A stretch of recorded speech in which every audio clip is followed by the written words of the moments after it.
Lummis. We'll now turn to Senator Fetterman. Thank you, Ms. Chairwoman. Thank you. You know, I know all of you experts all know that there's not a single state, county, or city anywhere where a full-time worker, earning minimum wage can afford a 2-bedroom apartment. Correct? It's a disgrace. It's a natural disgrace. We of course have that issue. I'm from Pennsylvania, and of course there's states and the nation that have more of a severe problem. But Doctor, I really want to ask you, how does a lack of affordable options near opportunity hurt the economy? That's a great question, Senator. We know that when housing costs are high, that employers have a hard time hiring and retaining workers, whether it's some of the rural communities that we've been talking about or in urban areas. If people can't live close to their jobs, they may move to an entirely different area where housing is cheaper, and that's certainly been an issue for the expensive communities. We also know that when people spend a higher share of their monthly income on the rent or the mortgage, they have less money to spend on everything else, including neighborhood-serving businesses. So local and regional economies really suffer when housing is too expensive. Thank you.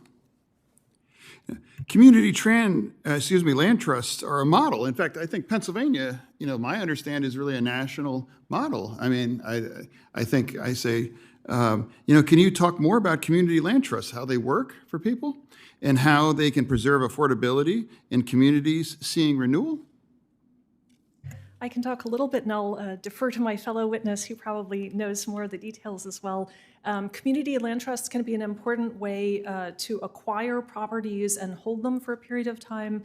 They can be used to develop housing that can be rented or sold, but they mean long-term affordability. So it's particularly important in communities where housing costs are getting more expensive over time and providing long-term affordability that stays essentially out of the private market.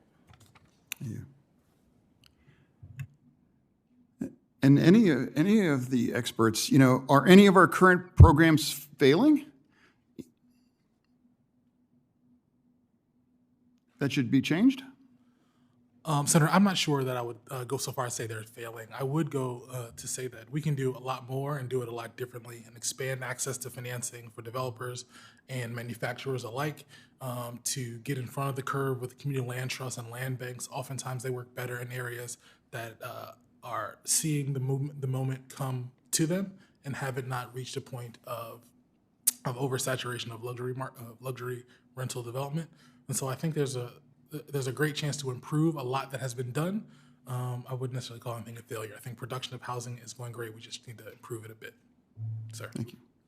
And now I'm going to cede the remain of my time for a virtual question.